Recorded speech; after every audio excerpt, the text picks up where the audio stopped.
بسم اللہ الرحمن الرحیم۔ یہ شائستہ بی بی نے سوال کیا ہے کہ رشتے کے انتخاب کے لیے ہمیں کیسی لڑکی کا رشتہ جو ہے وہ منتخب کرنا چاہیے۔ ہم اپنے بچے کے لیے رشتہ تلاش کر رہے ہیں تو بہت سارے ہم نے اسکالر سے سنا ہے کہ اس کے لیے کچھ شرائط ہیں، تو اس حوالے سے بتا دیں۔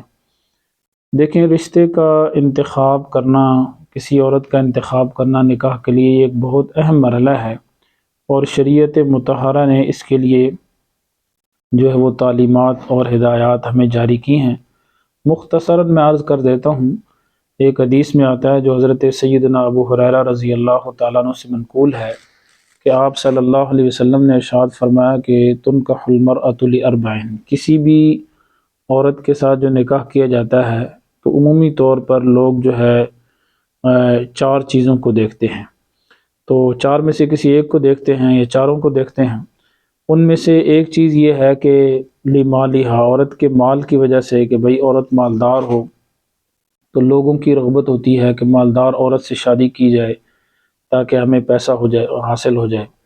تو ایک تو مال کو دیکھا جاتا ہے۔ دوسرا فرمایا ولی حسبیہا، اس کے حسب نسب کو دیکھا جاتا ہے۔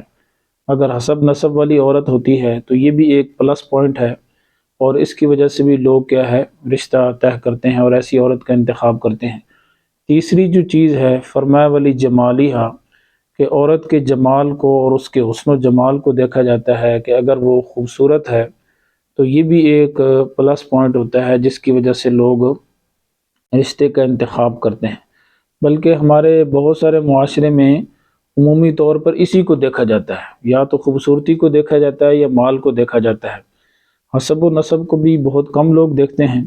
تو یہ تین چیزیں ہو گئیں۔ چوتھی چیز جو ہے وہ دین ہے، کہ دین کی وجہ سے بھی کسی دیندار عورت کا انتخاب کیا جاتا ہے۔ لوگ کہتے ہیں کہ یہ عورت دیندار ہے، اچھے اخلاق والی ہے، تو یہ اگر ہمارے گھر میں آئے گی تو انشاءاللہ اللہ تعالیٰ کی ذات سے امید ہے کہ ہمارے گھر میں جو ہے وہ ایک سکون کا اور اطمینان کا سلسلہ ہوگا۔ تو یہ چار شرائط ہیں۔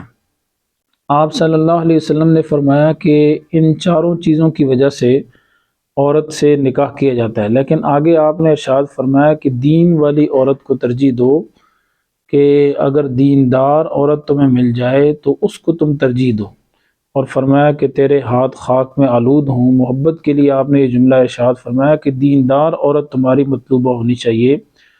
اگر دیندار عورت تمہارے گھر میں آئے گی تو اس کی وجہ سے تمہارے گھر کے سکون میں، اطمینان میں اضافہ ہوگا، لڑائیاں جھگڑے کم ہوں گے، اسے دین کا، شریعت کا علم ہوگا، بااخلاق ہوگی، کردار اس کا اچھا ہوگا، تو اس کی وجہ سے آپ کا گھر دنیا میں جنت کی نظیر بن جائے گا۔ لیکن اگر آپ نے صرف مال کو دیکھ لیا، عورت دیندار نہیں ہے، یا اس کی خوبصورتی کو دیکھ لیا ہے اور باقی اس کی دینداری کو نہیں دیکھا ہے، اس کے اخلاق کو نہیں دیکھا ہے، اس کو دین کا علم ہے یا نہیں ہے اس کو نہیں دیکھا ہے، تو پھر سم ٹائم ایسے ہوتا ہے کہ اس طرح کے رشتے بعد میں بہت بڑی پریشانی کا باعث اور سبب بنتے ہیں، اور بہت زیادہ لوگ ٹینشن کا شکار ہو جاتے ہیں۔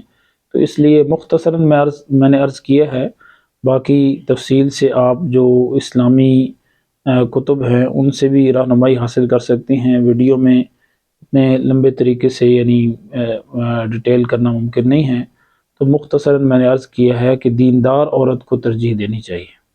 اگر کسی کو دینداری کے ساتھ ساتھ مال بھی مل جائے، یا دینداری کے ساتھ ساتھ خوبصورتی بھی مل جائے، حسب نسب والی عورت بھی مل جائے، تو بہت اچھا ہے۔ لیکن اگر باقی جو ہے وہ پوائنٹ ہیں وہ اس میں اتنے زیادہ نہ ہو لیکن دینداری ہو، تو پھر شریعت ہمیں کہتی ہے کہ دیندار عورت کو ترجیح دینی چاہیے۔